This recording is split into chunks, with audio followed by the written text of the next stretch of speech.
동물들은 다 귀소 본능을 가지고 있습니다. 당연히 태어난 둥지나 집으로 돌아가려는 이 회귀 본능은 필연적입니다. 이러한 동물의 귀소 본능, 회귀 본능을 가지고 하나님을 시험하는 일단의 무리가 오늘 성경에 등장을 합니다. 여러분, 만주에서 온 말은 항상 설 때도 이 북쪽에서 오는 바람을 향하여 선다고 합니다. 남쪽에서 이렇게 떠나온 철새들은 앉아도 나뭇가지가 남쪽을 향한 나뭇가지에 앉는다고 합니다. 여러분, 코끼리는 어떻습니까? 반드시 죽을 때가 되면 자기가 태어난 그곳으로 가서 죽습니다. 여러분, 거북이도 마찬가지죠. 천년을 살다가도 한참 수억 리가 떨어져 있는 곳에서 살다가도 죽을 때가 되면 반드시 자기가 태어난 곳으로 가서 죽는다고 합니다. 여러분, 연어도 마찬가지입니다. 그 넓은 태평양에서 수천 킬로미터를 떨어진 곳에서 살다가도 그 깊은 곳에서도 알을 낳을 때만 되면은 반드시 자기가 태어난 이 강 하천으로 돌아옵니다. 이것은 하나님이 창조한 당연한 동물의 본능이고 귀소 본능입니다. 여러분, 하나님의 궤가 블레셋 땅에 있습니다. 근데 이 사람들이 너무 괴로운 거예요. 자기들이 전쟁에 이겼어요. 자기들이 이겨서 하나님의 궤를 이 노예로 볼모로 잡아왔는데 이 궤가 오고 난 뒤부터 계속 자신들의 신이 목이 잘리고 손이 잘리고 허리가 꺾이고 심지어 가는 곳마다 아스돗에 하나님의 언약궤가 있을 때는 하나님의 블레셋 사람들 심판을 하십니다. 성경에는 독종으로 나와 있지만 그 시대는 흑사병입니다. 여러분 아마 세계사에서 배워보셨을 거예요. 흑사병이 창궐한 지역은 거의 다 주민이 70% 이상이 다 죽어버려요. 정말 무시무시한 병입니다. 지금이 아무것도 아니에요. 지금이 아무것도 아닌데 그 시대는 유럽 전역의 인구의 70%를 다 죽여버린 병이 흑사병이었습니다.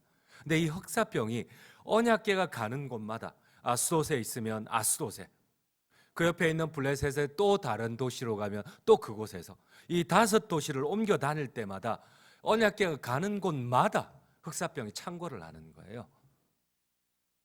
결국 이들은 마지막으로 하나님을 시험합니다.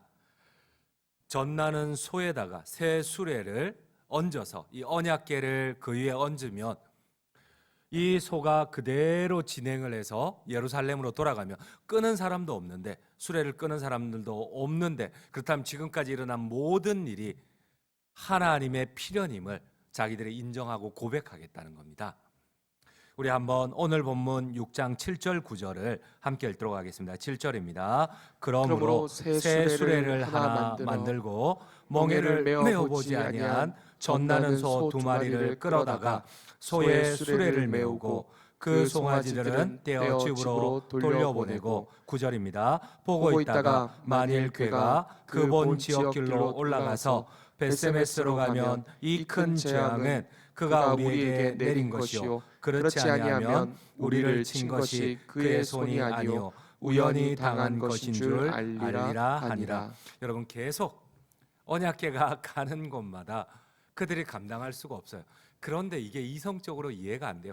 자기들의 전쟁에 이겼는데 노예로 잡아온 이 하나님의 언약궤가 가는 곳마다 흑사병이 일어나는 거예요. 가는 곳마다 다곤의 신전에 있는 자신들의 신이 굴복을 하고 목이 잘리고 손목이 잘리는 거예요. 받아들일 수가 없어요. 결국 그들은 2가지 잔꾀를 부립니다. 이 동물의 귀소 본능 가운데 오늘 성경은 이렇게 얘기를 합니다. 그들이 수레를 끌 소를 선택을 할 때에 2가지 조건, 한 번도 수레를 끌어보지 아니한, 멍에를 메어보지 아니한 소를 선택을 합니다. 여러분, 혹시라도 멍에를 메었으면은 이 멍에를 맨 경험 때문에 앞으로 전진할까 봐, 그래서 한 번도 멍에를 메어보지 않은, 오히려 멍에를 항거하는, 반대하는, 그리고 2번째, 이거는 정말 무섭습니다. 바로 동물의 필연적인 본능입니다. 이제 출산을 하고 젖이 나는, 뒤에서 송아지가 계속해서 엄마를 찾고 울어대는 젖 나는 소 2마리로, 한 번도 멍에를 메어보지 않은 젖 나는 소 2마리, 뒤에서 이 애기 송아지가 엄마를 계속 찾는데도 불구하고 이 소가 이 국경을 넘어 벳세메스로 예루살렘으로 원래 있던 언약궤가 원래 있던 예루살렘으로 돌아가면 자기들이 하나님 앞에 완전히 굴복하겠다는 겁니다. 우리 다시 한번 천천히 6장 7절 9절을 함께 읽도록 하겠습니다. 7절입니다. 그러므로 새 수레를 하나 만들고 멍에를 메어 보지 아니한 젖나는 소 2마리를 끌어다가 소의 수레를 메우고 그 송아지들은 떼어 집으로 돌려보내고 보고 있다가 만일 괴가 그 본 지역길로 올라가서 벳세메스로 가면 이 큰 재앙은 그가 우리에게 내린 것이요. 여러분 여기까지만 한번 읽어볼게요. 여러분들 한번 생각해 보세요. 여러분들이 한번 추론해 보세요. 이제 블레셋시에서 이 하나님이 벌인 일들을 끝까지 인정하지 않았던 이들이 마지막 인정하기 위해서 하나님을 시험합니다. 한 번도 수레를 메어보지 아니한 그것도 뒤에서 송아지가 막 엄마를 찾고 울고 있는데 여러분 그 어미소가 뒤도 돌아보지 않고 끄는 사람도 없는데 원래 언약궤가 있었던 이스라엘의 예루살렘 벳세메스까지 그대로 갈 수 있을까요?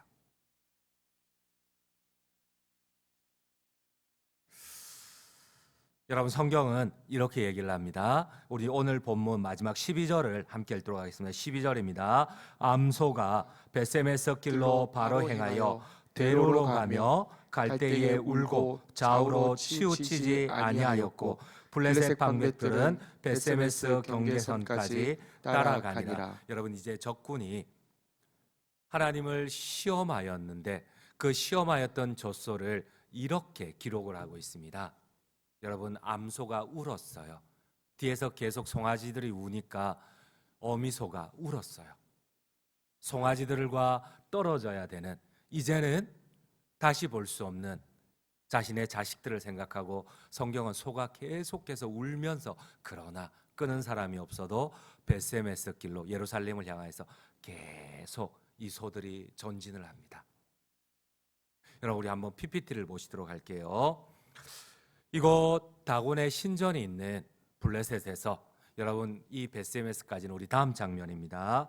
벳세메스까지는 지금 이스라엘의 수도가 있는 텔아비브에서 예루살렘 벳세메스까지는 약 22km입니다. 끄는 사람이 없습니다. 뒤에서 송아지가 엄마를 찾습니다.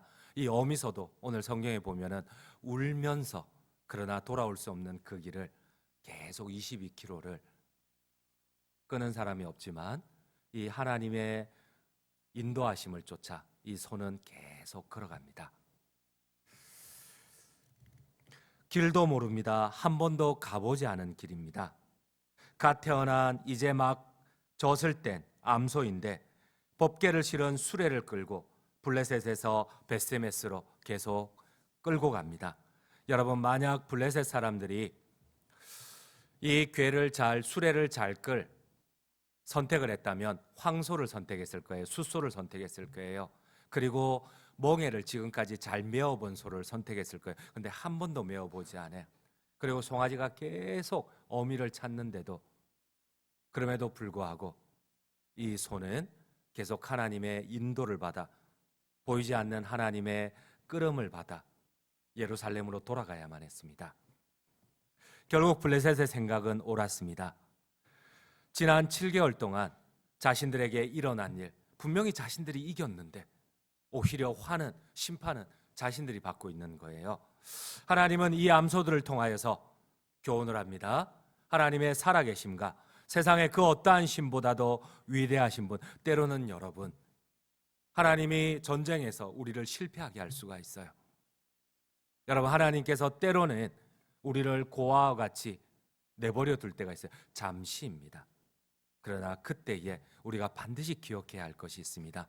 여러분 오늘 하나님은 이 일련의 사건들을 통해서 하나님과의 언약을 지켜보게 하십니다. 우리가 끝까지 이해되지 않는 상황 가운데서도 하나님을 신뢰하느냐는 겁니다. 여러분 이해되지 않는 상황 가운데서도 하나님을 신뢰하고 계십니까? 어떠세요?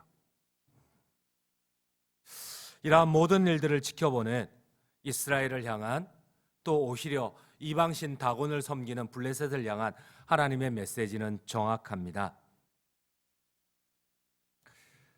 짐승들도, 한낱 미물인 짐승도, 아이와 이 젖나는 어린 소와 떨어지는 짐승조차도 하나님 앞에 순종을 하는데, 하나님의 백성은 하나님의 언약에, 이 약속에 순종하지 않는다는 겁니다.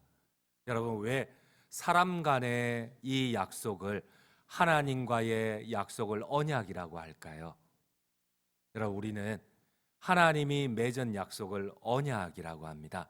그래서 결혼식 때도 여러분, 주례 없는 결혼이나 언약이 없는 결혼은 우리 고신교단이나 이 보수적인 교회에서 인정을 하지 않습니다. 요즘 결혼식에 보면은 죄송하지만 이 두 사람이 좋아서 서로 약속을 주고받는데, 이것은 기독교에서 인정하지 않습니다. 왜냐하면 하나님 앞에 언약이 아니기 때문에 그렇습니다.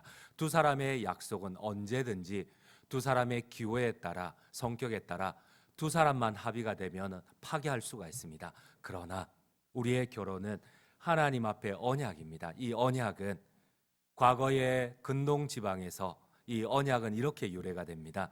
여러분, 그냥 약속은 두 사람이 그냥 비슷한 조건에서 서로가 맞으면 파기할 수가 있지만, 하나님은 이것을 언약이라고 합니다. 그래서 처음 등장하는 게 아브라함과 하나님이 언약을 맺습니다. 근동 지방의 왕들은 전쟁을 벌입니다.